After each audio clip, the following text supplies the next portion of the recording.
ఊహించని రీతిలో వాళ్ళు అంత పెద్ద ఎత్తున మీద ఏదో ఈవీఎంల వ్యవహారంలో కొంత గందరగోళం ఇట్లాంటివన్నీ నమ్ముతున్నారు మీరు? అంత ఇంపాసిబుల్ అండి, నేనైతే నమ్మను. ఈవీఎంలు కావాలి అని ఈవెన్ మా పార్టీ అఫీషియల్ కూడా డిమాండ్ చేసింది. ఈవీఎంలు వద్దు, పాత పద్ధతిలోనే మీరు ఎలక్షన్స్ నిర్వహించమని. మీరు కాదు, అది డిమాండ్ చేసింది కేజ్రీవాల్ దగ్గర నుంచి డిమాండ్ వినిపించారు. కేజ్రీవాల్ దగ్గర నుంచి మా పార్టీ నాయకులు కూడా అన్నారు. మా పార్టీ నాయకులు కూడా ఈవీఎంలు మార్చి పాత పద్ధతిలోనే బ్యాలెట్ బాక్స్ కావాలని అన్నమాట వాస్తవమే. నా అఫీషియల్ వర్షన్ అది కాకపోయినా, పార్టీ వర్షన్ కాకపోయినా, నేనైతే పర్సనల్గా నేను కూడా ప్రిసైడింగ్ ఆఫీసర్గా పనిచేశాను. ఆఫీసర్గా పనిచేసినోడే కదా. అలాంటివి ఏం కుదరదని అంటారు. అట్లా నాకు తెలిసి ఇంపాసిబుల్ అండి ఈవీఎం ట్యాంపరింగ్ అనేది. ఎందుకంటే నేను చీఫ్ ఎలక్షన్ ఏజెంట్ కూడా 2 సార్లు రాజగోపాల్ రెడ్డికి పనిచేశాను. ఓకే, సీల్ వేసేటప్పుడు మనం చూస్తాం, బయట ర్యాండమ్ సెలెక్ట్ చేస్తారు వాటిని.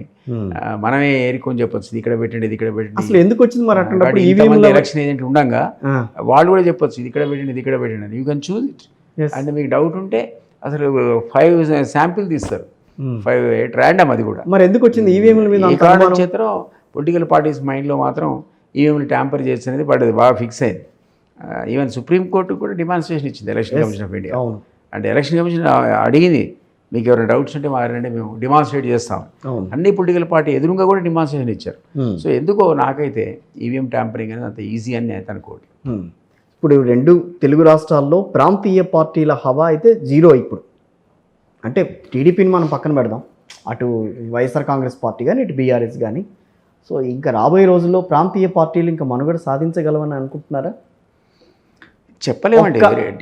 ఎజెండాతో, లోకల్ ఎజెండాతో. మీకు పక్కకున్న రాష్ట్రంలో మరి ప్రాంతీయ పార్టీ, నేను అదే అనుకునే అంటున్నాను. టీడీపీ పక్కకున్న తమిళనాడులో మీకు ప్రాంతీయ పార్టీ డిఎంకే అనేది, అది కూడా ప్రాంతీయ పార్టీ కదా. సో మీకు ఒరిస్సాలో కూడా అది ఆల్మోస్ట్ మొన్న ఒరిస్సాలో వచ్చింది అని చెప్తున్నా మీకు అన్నీ. బట్ ఒకప్పుడు ఉన్నటువంటి వేవ్ మీరు అన్నట్టుగా లేదు. ఒకప్పుడు ఏంటంటే ఈవెన్ బీజేపీ అయినా సరే, కాంగ్రెస్ అయినా సరే, ప్రాంతీయ పార్టీల మీద ఆధారపడే ఒక సంకీర్ణ ప్రభుత్వాన్ని ఏర్పాటు చేస్తుంది తప్ప వాళ్ళంతా వాడు ప్రభుత్వాలు ఏర్పాటు చేసే పరిస్థితి లేదు అని మనందరం అనుకున్నాం. దానికి భిన్నంగా బీజేపీ 2 సార్లు, ఇది 3వ సారి అధికారంలోకి వచ్చింది కదా. అవును. సో ప్రాంతీయ పార్టీలు ప్రాంతీయ ఎజెండా ఉంటుంది వాళ్ళకు, అట్రాక్షన్ వేరు. సో అప్పుడు కనుక ఇష్యూ ఉంది అనుకోండి, తెలంగాణ ఇష్యూ ఉంది. అవును. బీఆర్ఎస్ ఎందుకు వచ్చింది? Telangana powerful issue. అది ఈ 2 పార్టీలు డామినేట్ చేసుకొని సీట్లు గెలుచుకోవాలి అప్పుడు. ఇప్పుడు అది తగ్గింది. తెలంగాణ ఏర్పడిన తర్వాత అంత పవర్ఫుల్ ఆస్పిరేషన్స్ లేవు కాబట్టి 2 times ఒకసారి అధికారం ఇచ్చాం పోనీ అని మళ్ళీ జాతీయ పార్టీని తీసుకొచ్చే పరిస్థితి వచ్చింది. కాబట్టి డిపెండ్స్ ఆన్ పెర్ఫార్మెన్స్ ఆల్సో. అక్కడ ఉన్న అంశాన్ని బట్టి కూడా ఉంటుంది ఒక్కొక్కసారి. సో నా ఉద్దేశంలో ఇప్పుడున్న పరిస్థితిలో అయితే డెఫినెట్గా మరి సంకీర్ణ రాజకీయాలు కొంచెం దూరమై నేషనల్ పార్టీసే ముందుకు వచ్చాయి. కాంగ్రెస్ కావచ్చు, బీజేపీ కావచ్చు. సో ఫైనల్గా అసలు దిలీప్ కుమార్ గారు రాబోయే రోజుల్లో ఏం సాధిస్తారు, ఏ రకంగా ఉంటారు అన్నట్టు ఏం చెప్తారు? ఇప్పుడు పబ్లిక్ లైఫ్లో ఉన్నాం. అవును. అది జనరల్గా ఏంటంటే సర్వీస్ ఓరియంటెడ్తో ఉంటాం. అవును. సో అవకాశం పార్టీ ఇస్తేనేమో ఏదైనా పోస్టులు ఎట్లాంటివి తీసుకుంటే ఇంకో రకంగా ఉంటుంది. లేకుండా కూడా పబ్లిక్ సర్వీస్ ఈరోజు నేను విత్డ్రా చేసుకుంటాను మీరు అనలేరు కదా. రాజకీయాలకు రిటైర్మెంట్ ఎక్కడిది లేదు. రాజకీయాలకు రిటైర్మెంట్ కానీ ప్రత్యక్ష రాజకీయాలకు మళ్ళీ వచ్చే ఛాన్సెస్ ఎంతవరకు ఉంటాయి చూడాలి. నేను ఉండాలనే కోరుకుంటున్నా. ఎందుకంటే మీరు ఒక ఇండివిజువల్గా, ఒక ఆఫీసర్గా ప్రజలకు సేవ చేసేదానికి ఒక పర్టికులర్ పార్టీలో ఉండే ఒక అధికారంతో మీరు చేసే సర్వీస్లో తేడా ఉంటుంది. You can be useful to public and in general సొసైటీకి కూడా అవకాశాలు ఎక్కువ. మీకు అధికారం చేతిలో ఉంటే ప్రజలకు మీరు సేవ చేసే విధానంలో మార్పు ఉంటుంది, ఎక్కువ మందికి మీరు సర్వీస్ కూడా చేయొచ్చు. సో అందువల్ల ఎప్పుడు కూడా సహజంగా పొలిటికల్ పార్టీస్ కానీ, పాలిటీషియన్స్ కానీ మాకు పవర్ కావాలని, పవర్ ఉన్న పార్టీలో ఉండాలని, అప్పుడు మాకేదో పోస్ట్ కావాలని కోరుకుంటారు. దానివల్ల సర్వీస్ చేయొచ్చు అనే ఒక మోటో. సో అందువల్ల వస్తే సంతోషమే, అధికారంలో ఉన్నాం కాబట్టి. ఏదో బాధ్యతాయుతమైనటువంటి పదవి మనకి ఇచ్చారనుకోండి. మీ డిమాండ్ ఏం లేదా? నేను అడిగాను సీఎం, అందులో దాచుకునేది ఏముంది. కానీ ఈ రెగ్యులర్ కార్పొరేషన్ చైర్మన్లు కాకుండా నేను చీఫ్ మినిస్టర్ గారిని అడిగానంటే నాకు కోఆర్డినేటర్గా ఢిల్లీలో special representative to government of Telangana ఇవ్వమని అడిగాను. ఎందుకంటే గత సీఎం అక్కడ 4 పెట్టాడు, ఒక పాలిటీషియన్ పెట్టాడు, ఒక ఐఏఎస్ని పెట్టాడు, ఒక ఐపీఎస్ని పెట్టాడు. సో అట్లాంటి దాంట్లో నేను కూడా ఫారెస్ట్ సర్వీస్ నుంచి వచ్చిన వాడిని కాబట్టి సో నాకు అది అవకాశం ఇస్తే ఇక్కడ తెలంగాణ నుంచి పోయిన బిల్లులు అక్కడ కోఆర్డినేట్ చేసి శాంక్షన్ చేసుకోవడంలో నాకున్న అనుభవం ఉపయోగపడుతుంది రాష్ట్రానికి అనే విషయాన్ని నేను డెఫినెట్లీ ఆయన అడిగాను. ఆయన కన్సిడర్ చేస్తా అన్నాడు. ఆయనకున్న అప్లికేషన్స్, ఆయనకున్న ప్రెషర్స్ మనది లేవు, ఇస్తే సంతోషం. బీఆర్ఎస్ మనుగడ బాగుందా? బీఆర్ఎస్లో మీ జర్నీ బాగుందా? కాంగ్రెస్ పార్టీలో జర్నీ బాగుందా అంటే ఏం చెప్తారు? బీఆర్ఎస్లో నేను పెద్దగా నష్టపోయింది ఏం లేదు కదండి. నాకు వచ్చిన ప్రాబ్లం వల్ల ఏంటంటే నేను ఆల్రెడీ ఆయనకు సర్వీస్ చేశాను ప్రైవేట్ సెక్రటరీగా. అవును. ఆయన అవకాశం ఇచ్చాడు పాపం. దాదాపుగా 5-6 years నేను I was private secretary and I have done to his best satisfaction నా పెర్ఫార్మెన్స్. నెక్స్ట్ ఆయన నాకు 2 times ఎమ్మెల్సీ అవకాశం ఇచ్చాడు. అది కూడా తెలంగాణ ఉద్యమ నేపథ్యంలో అద్భుతమైన మెజార్టీతో గెలిచా. మామూలుగా 91% ఓటు.